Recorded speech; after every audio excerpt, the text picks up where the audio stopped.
सबको जय यीशु की। प्रभु यीशु क्रिस्त में प्यारे भाइयों बहनों, नवजीवन का संदेश इस शीर्षक के अंतर्गत प्रतिदिन का ईश्वर का जीवंत वचनों को सुनने के लिए, समझने के लिए और उन वचनों के अनुसार जीवन बिताने की शक्ति, सामर्थ्य, कृपा, अनुग्रह मांगते हुए एक सुंदर आदर्श क्रिस्तीय जीवन बिताने की विशेष कृपा मांगने के लिए मैं आप सभी लोगों का हार्दिक स्वागत करता हूं। आज अक्टूबर की 25 तारीख है, शनिवार का दिन है और आज के दिन में हम सभी लोगों के लिए मनन चिंतन करने के लिए विषय दिया है संत लूकस के द्वारा रचित सुसमाचार अध्याय 13 पद संख्या 1 से 9 का प्रसंग है। और आज का पहला पाठ संत पौलुस का पत्र रोमियो के नाम अध्याय 8 पद संख्या 1 से 11 का प्रसंग है।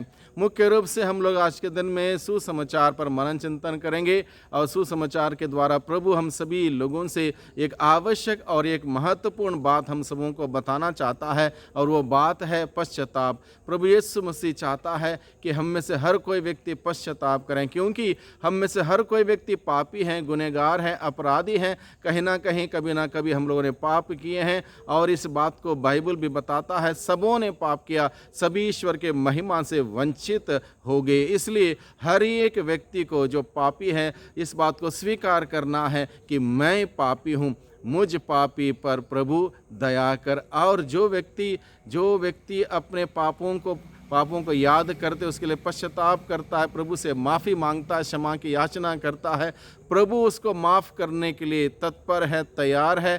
प्रभु ये सवाल नहीं करेगा कैसे पाप हुआ, कितने पाप हुए, क्यों पाप हुए, इन सभी बातों को नहीं पूछता। प्रभु यही चाहता है कि किस अंदाज से हम प्रभु के पास लौट के आते हैं। हमारे पास बहुत सारे उदाहरण बाइबल के माध्यम से प्रभु ने हमारे सम्मुख रखे हैं। व्यभिचार से पकड़ी हुई स्त्री को जब घसीट कर यीशु के सामने लाया, प्रभु यीशु ने उसको दंडित नहीं किया, डांटा नहीं, फटकारा नहीं, सजा नहीं दी, बल्कि बड़े प्रेम से उस स्त्री को प्रभु ने समझाया, दोबारा पाप मत करना। प्रभु ने उसको कहा दोबारा पाप मत करना। चाहे वो पेतरुस हो, चाहे वो ज़कीयुस हो, चाहे कोई भी हो, बाइबल में हम लोग पढ़ते हैं जब लोगों ने गलती की, प्रभु ने उस गलती को बढ़ा चढ़ाकर उसका उजागर नहीं किया, बल्कि लोगों को पश्चाताप करने के लिए मौका दिया, निमंत्रण दिया। और जब लोगों ने पश्चाताप किया, लोगों के जीवन में बहुतायत की आशीष आई, चिन्ह चमत्कार हुए।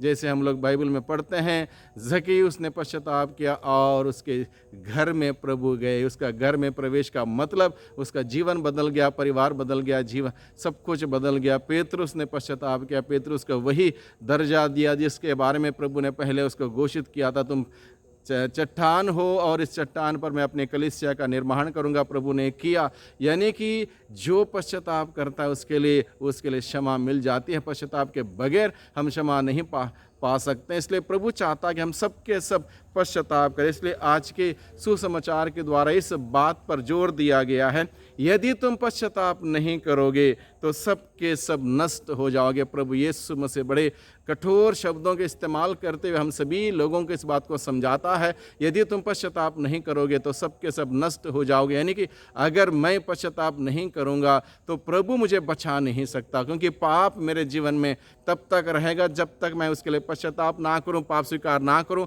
तब तक मैं पाप के बंधनों से बंधा रहूंगा। इसलिए पाप के बंधनों से छुटकारा पाने के लिए मुझे पश्चाताप करना है। दूसरी बात, ये बात सही है, बहुत सारे लोग बोलते हैं प्रभु यीशु मसीह ने हमारे पापों के लिए सूली पर मरते हुए हमें बचाया है, ईश्वर के अनुग्रह से, कृपा से हम सभी मुक्त किए गए हैं। ये बात सच है, लेकिन इसके साथ साथ हमें अपना कर्तव्य करना। हमारा अपना कर्तव्य क्या है? प्रभु यीशु मसीह का प्रायश्चित का फल जो है मुक्ति, प्रभु यीशु का प्रायश्चित का फल जो है मुक्ति, उसको प्राप्त करने के लिए मुझे अपना कार्य करना है। वह है पश्चाताप करना है, पाप स्वीकार करना है। मुझे स्वीकार करना है, ईश्वर मुझ पापी पर दया कर। बाइबल में हम लोग पढ़ते हैं, दो लोग मंदिर प्रार्थना करने के लिए गए थे, एक नाकेदार, एक फरीजी अपने ही धर्म क्रियाओं का ढिंडोरा पिटवाता है और अपनी बढ़ाई करता है। दूसरी ओर नाकेदार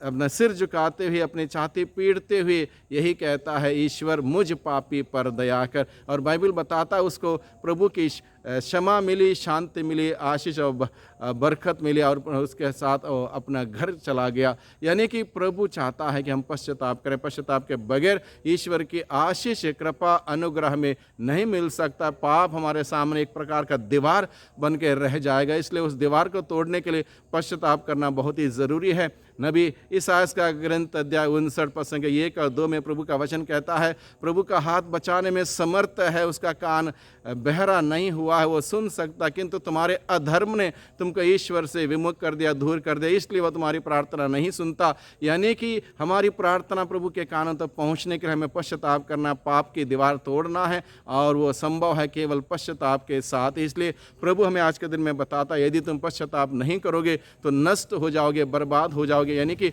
स्वर्गीय सुख प्राप्त नहीं कर पाओगे। पश्चाताप नहीं करोगे तो स्वर्गीय सुख प्राप्त नहीं कर पाओगे। पश्चाताप करना हम सभी लोगों के लिए बहुत ही कठिन है, मैं समझता हूँ बहुत ही कठिन है।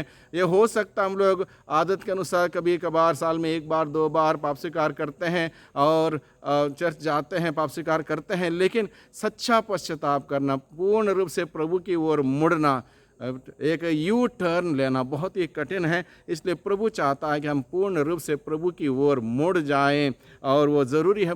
कुछ लोग केवल दुख व्यक्त करते हैं गलती के लिए, जैसे जूदस ने क्या किया, अपने गलती के बाद वो रोया ज़रूर, लेकिन पश्चाताप नहीं किया, प्रभु के पास लौट के नहीं आया। प्रभु के पास लौट के आना बहुत ही ज़रूरी है। इसलिए बहुत सारे लोगों के बात कठिन लगते, फिर भी ये बहुत ही ज़रूरी बात है। हम सबों को पश्चाताप करना, प्रभु के पास लौट के जाना है। ईश्वर बार बार हमें मौका देता है, समय देता है, सहन करता है और इंतज़ार करता है। उड़ाव पुत्र के दृष्टांत हम लोग पाते हैं, उड़ाव पुत्र का पिता इंतज़ार करता, मेरा बेटा लौट के आएगा, लौट के आएगा, लौट के आएगा। जब लौट के गया, पिता ने उसको गले लगाया, पूछा नहीं क्या हुआ, कैसे पैसे खर्च कर दिए, कहाँ गया, क्या किया, कुछ नहीं पूछा। उसने गले लगाया, अपनाया, स्वागत किया, अपने बेटे के रूप में स्वागत किया और बेटे का दर्जा उसको दिया। इसी प्रकार से ईश्वर हम सबों का इंतज़ार करता है, हमें मौका देता है, समय देता है और सहन करता है, और हमें वापस बुलाता है अपने अंदाज से। प्रभु की बातों को सुने, वापस